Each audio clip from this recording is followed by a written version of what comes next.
This vigil is very significant because it highlighted the ceremonial that has been outlining since a few years, and it finally confirmed itself in the year 2001.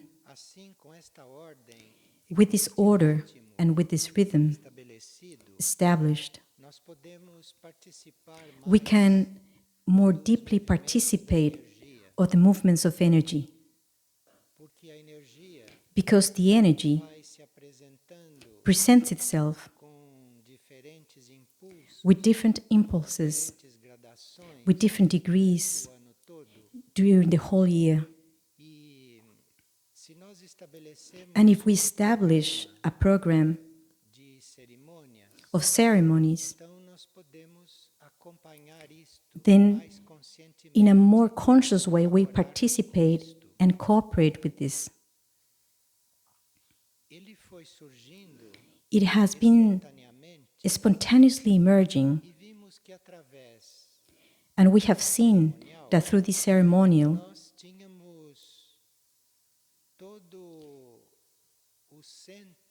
we had the whole inner spiritual center of the life of Figueira was manifested in external meetings, external events. So the ceremonial, spiritual, is made up of the encounters for the practice of the mantras that happen on the first Sunday of each month at 6 o'clock in the morning. It's made up of monthly vigils in the last Wednesday of each month. And so we have at the very beginning of the month, we have the mantras of Figueira that are our alignment, our vertical alignment with the immaterial levels. And at the end of the month, in the last Wednesday of the month, we have the songs of Figueira that are 12. And we saw that we'll have one per month in each vigil. So at the beginning and at the end of each month, we have the mantras and the songs, the mantras that align us vertically, and the songs that are a series of acknowledgements, of confirmation of vows, baptisms, of preparation for certain evolutionary steps. And there are songs that also represent our communication with the hierarchies, with spiritual hierarchies, and with the planetary centers.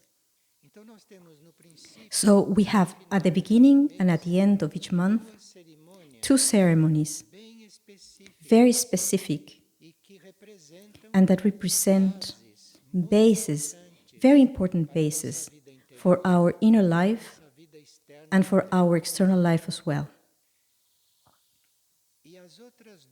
And the other 2 ceremonies happen during the month. One is the monthly monastic meeting that happens in the middle of the month.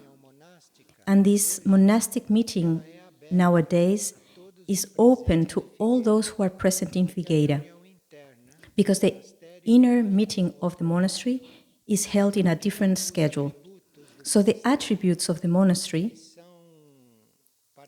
that for us are a type of lighthouse or guide, of acknowledgement of so many spiritual impulses, inner, subjective, and external as well. Those attributes have been studied in the monastic meetings. So it's a very strong ceremonial that is installed, and we only have to, in a surrender way, flow into this current until we reach the last attribute. And the other ceremony that we have happens every 3 months, are the encounters of prayer. During these encounters, we also study the attributes of the monastery. Because the attributes are many, so they are distributed in between the monastic encounter and the encounter of prayer. So we have the whole of the life, the inner life of Figueira gathered in all these ceremonies. What do we say? What do we call ceremony? Is the process in which a higher, superior energy comes and projects and comes to act on the denser planes of matter. So a ceremony is a way for the energy, for a high and elevated energy, to be channeled and come and act here. So we don't hold an encounter or a meeting to encounter each other. We hold a meeting to channel the superior forces to the earth, into here. And depending on the quality of the ceremonies, depending on the depth that we can reach in these meetings, that superior energy can come down and act in between the group. It can act over the planet, the spiritual center, or it can go even beyond and radiate. So these ceremonies, these encounters for the practice of the mantras and the monthly vigils, the monastic monthly meetings and the termly prayer meetings, if we make it in a focused way as a ceremony, if we make it consciously as a work of the seventh ray, then it can become deeper, and the service that it renders to the planet, it could become ampler. And it depends on the focus and the concentration and quality of energy that we are able to gather in these ceremonies. For this to really function, and for this to really attract these forces and to be able to distribute them around the world, we need monads present in these ceremonies, monads that belong to the priestly lineage. The monads, as we know, they are in 7 lineages. Some of them are in more than one lineage. They are making a synthesis of these lineages.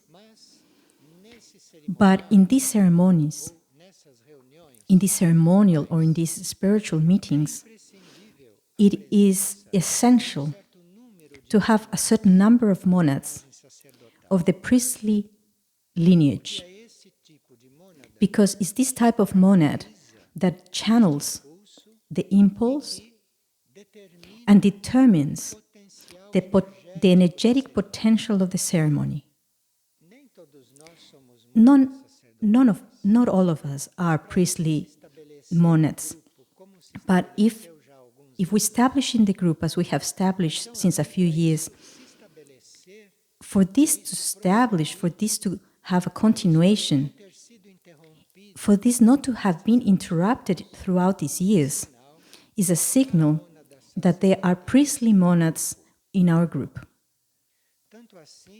So much so that in Figueira, today, in the work,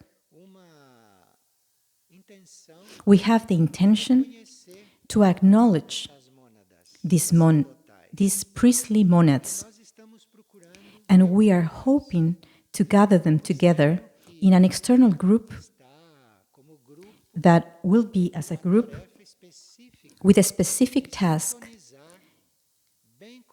to attune very consciously with priestlyhood, very conscious to tune in with this task, to channel these energies that sometimes are very strong, because with these energies, certain inner preparations in the individual happen with this strong energy that comes from above, that is possible that we can actually break certain resistant nuclei, psychic or even anemic. So it's very important that we have this work very present and that we have a group that is attuned to this work. So we are responding to this work of the energies, trying to prepare on a physical level elements that will assume this task, that will be in this attunement, and whose life, whose gestures, whose acts would be a ceremonial, that they become a channel for these energies to work here, to function here, to radiate here in a permanent way. So if we have a group that is training for this, if we have a group that is offered for this, we will always have one member in the group that is channeling this and radiating it. So we will have a continuous ceremonial, because the human beings and the monads that are incarnated, they are unable to hold this type of work permanently. We can manage to have it in a temporary way.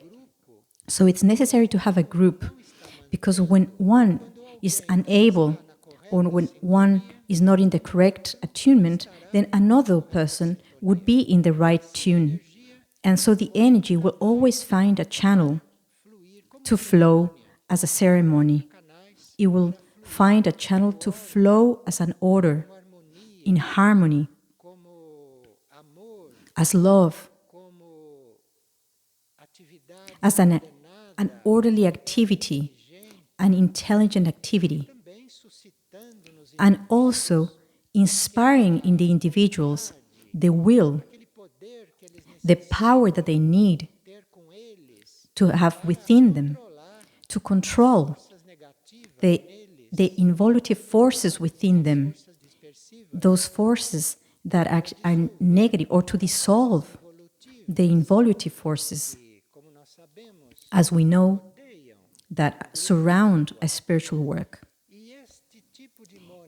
And this type of monad, the priestly monad, this priestly monad in the group is one of those monads that keeps the involutive forces harmless, or at a certain distance, or if one of those forces was able to reach the group or is influencing the group, this priestly group needs to be transmuting this, needs to be working with this transmutation as a group, in conjunction with other monads that we also need to have in the group, as the warrior lineages. So it's very important, this vigil, because it starts and begins the acknowledgement and recognitions that we'll start doing. We will begin this acknowledgement of the ceremonial, but it will only happen and it will only emerge, and we will understand more and more, and we will dedicate more and more to this inner work, to this monadic work. We will do this as long as we offer ourselves for this work, as we recognize ourselves as instruments for this work of the monads and for these lineages come to work here on earth, come truly to serve here on earth. For this, we need to respond to a conjuncture of rays, of a conjuncture of energies.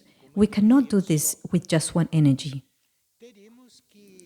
We need to relate with these rays, which are the 6th, the 7th, the 1st, and the 12th. So as we relate with this conjuncture, we should have already transcended, or we should have already elevated beyond the average energetic pattern of the group. A group has an average energetic pattern. A group is made up of various individuals, each one in a different average pattern, in a different level energetically. So the group needs to have an average energetic pattern.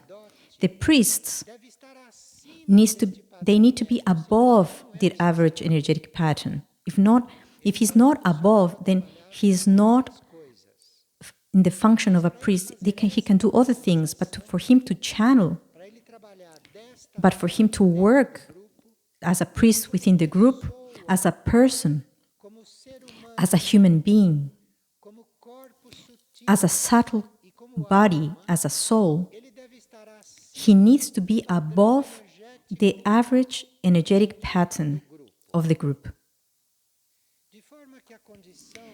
So the condition for this individual to act as a group of monad, as a priest, is not to have a special robe, a special clothing, is not to know by heart all the attributes. The condition is to be above the energetic pattern, the average energetic pattern of the group. If these monads want to exercise this priestly work, to be a channel for these very powerful energies, if these monads have this intention, they certainly, it would be important for these souls, this condition, this energetic condition, to be able to elevate the average of the group. They have to bring the energy of the group towards above. So they need to be dealing with more energy than the average of the group. So those need to be handling and coping with an energetic pressure that is stronger than those who are normally on a spiritual path. They need to be coping with that pressure without breaking down, without falling apart, without falling. So this pressure that comes over these priests, male or female, these monads, these priestly monads, this pressure, at a certain point, it comes as a trial. And this trial comes first to those who are more advanced. So if there is a monad in this lineage, and if this soul is a candidate to do this work, the pressure of the energy will start on this person, and they go through this trial to see if they can cope and if they are able to manage and handle this energy. A group to prepare the priests in our group is still not yet on this stage. one or two individually are. They are coping, they are enduring the pressure. But as a group, but still not happening. Only after 2 or 3 have been tried and they remain standing, and only then the pressure will go onto the group, because then it will have somebody that can sustain it.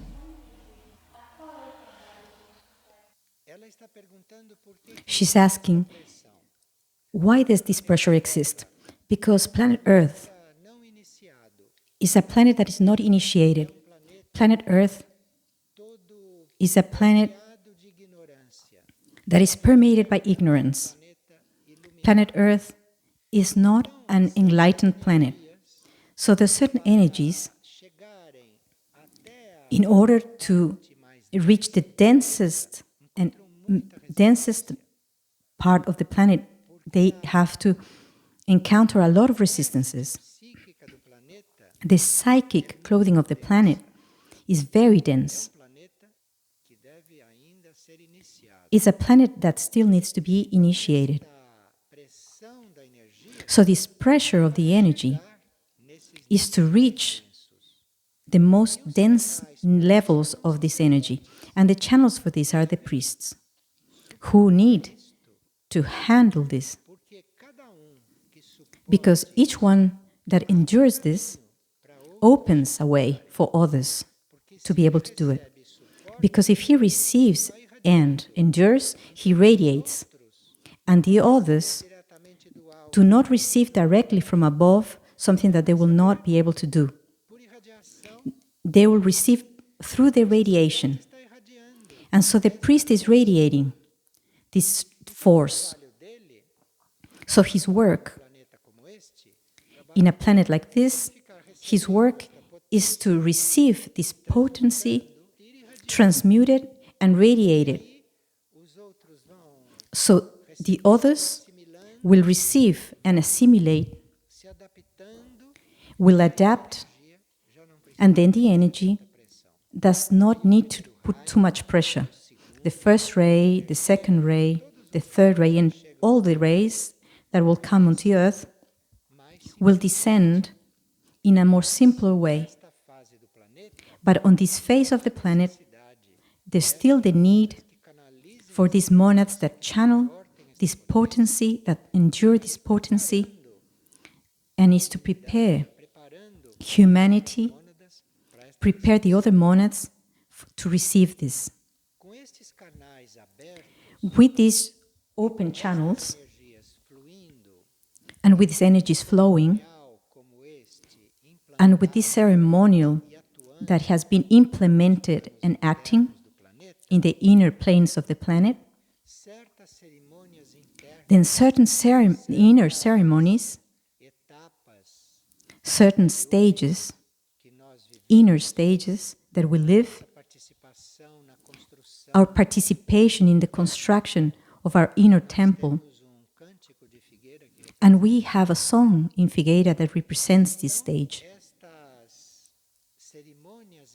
These ceremonies, these inner ceremonies, they turn more conscious for us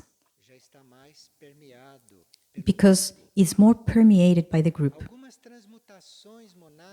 Certain monadic transmutations can be done almost unnoticeably. You have heard this and you have read this in the books. Some facts of transmutation, of change of monads, in which the individuals sometimes even come into a coma state. And during this coma is where they change. With these installed ceremonies and with this priestly activity, well divided within more people, these monadic transmutations happen almost unnoticeably. They're perceived by the consciousness of the individual. They're perceived by the mind of the individual. It's even perceived or even hoped by, is the individual prepares for this, but with no alteration, no physical, emotional, or mental in the individual. So this priestly energy, this priestly activity, it reflects on a transmutation ceremony of a monad with less conflict on certain levels of the individual. And also, this proficiency of the priests will help a lot in the rescuing of the beings, because they are part of the beings that are being rescued, that are being elevated. So if a being goes through the rescuing process in one of his nuclei or bodies, this does not create in all the rest of the being any type of resistance, any type of conflict, any type of disharmony. It's very important, the presence of the priests, the presence of these monads acting in our inner planes. And finally, the preparation for certain expansions of consciousness, which in the past were called initiations. The preparation for this expansion of consciousness is also a much more simple preparation and can be done with no alteration in the external life of the individual. So if the individual is absorbing and receiving these forces through the priestly activity, so he can be prepared for an expansion of his consciousness with no alteration of his external activity. He doesn't need to be unconscious for a period. There's no need for any of this. He has the expansion of consciousness driving a bus. He can have an expansion of consciousness washing a floor. He doesn't need to be taken into a retreat or to have a special situation. Those priestly activities externally is almost unnoticeable for the majority. But it has to have a truth. It has to have an authenticity, an inner authenticity, for this to be really working and functioning. Well, in those 12 vigils that will make up the year, we will study in each one of the 12 songs. So, we will finally have these songs of Figueira seen from a different level and plane. These songs represent, or will represent for us during this year, a confirmation of vows, because there are songs that have a lot of strength in confirmation, and we will have to see what are we confirming to? What are we putting ourselves for? There are other songs that will manifest and will call our attention for certain instruction, inner instruction that we're receiving. There are other songs that will help us to recognize a higher attraction over us. Songs that will help us to perceive that we have been attracted and that will help us to follow this attraction. Will help us to attend to the call. There are other songs that will represent the presence of spiritual hierarchies on the work. and other songs that will represent our encounter with these hierarchies, the spiritual hierarchies. So we will have a training through these songs. If we, in each vigil, if we deepen if we stay with these contents and with these essences presence in our consciousness. Because then the whole energy of the vigil will act on us. And we will start perceiving, we'll start to find this, what the song is announcing. And other songs talk about the construction of our inner temple so that we can tune with certain stages of this construction, or that we can tune with the hierarchies that are working in this construction. Songs that prepare ourselves for impulses that we were calling the other day in another reflection as baptisms, and songs that announce certain preparations for certain expansions of consciousness on the planetary centers. And finally, we have a song which is a type of clamor of a being who has been freed, that is honoring the Lord after having been freed. The energies of these songs, in general, we will see that each song is turned to a sector of this process, of this devotional process. But all of them together as a group, they contain a vibration and they contain an energy that help us and aid us to live this process of becoming more subtle in our material planes.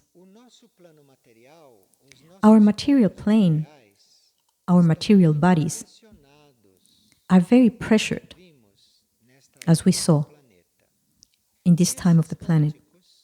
And these songs, tuning mentally or innerly, or even out loud, these songs have an energy that allows us not to resist this elevation of the energy. They help us not to resist of this becoming more subtle of our etheric, astral, and our mental bodies. And these songs also have a degree of light that allows us, that we recognize our more dense vibrations, that we can get to perceive in what sector we can become more subtle. We are more permeable to these higher forces, as if these songs would become for us a balm that would help us to recognize. If we allow ourselves to get involved, permeated by this energy, we will see these effects. We will see this, and we will find ourselves more freed of resistances, to elevate more as vibration, and to find ourselves as spiritual beings. In a previous meeting, we were saying that if we have a song present in the morning at dawn, it has a special effect on us. If we work with this song as the first activity of the day, individually, we will have our thought, and if it becomes more vast, and is able to develop as a more evolved thought, a thought that is beyond the average of the pattern of the average during the day. And we also saw that the song, if it was sung in the afternoon or at the end of the day, and when the night is coming, we saw also that our resistances, our material aspects, loosens up, frees up, becomes more permeable to the energies that can come from our soul during the sleeping hours while our physical body is falling asleep. Today, we perceive that if these practices, if we assume these practices, our subtle bodies, those who are a bit enclosed within our material and physical mechanisms, we perceive that our more subtle bodies start breathing. And if we are faithful to these practices, and if we know how to embrace the essence of these songs and to work with these songs in a focused, in a loving way, we will start perceiving certain rhythms in our bodies that normally we don't perceive. We will start perceiving certain rhythms, certain movements, and this makes that our bodies don't become so conditioned to our preconcepts, to our rigid schemes, to our impositions of the way of life, to the formal structures that massacre the life and act of an individual. So we start perceiving from the inner to the outer the breathing of these bodies. And we can see our mind, our feeling, and even our vitality much more updated in relation to the ray and in relation to the evolutionary plan that will be acting to be manifested by us as channels of these energies.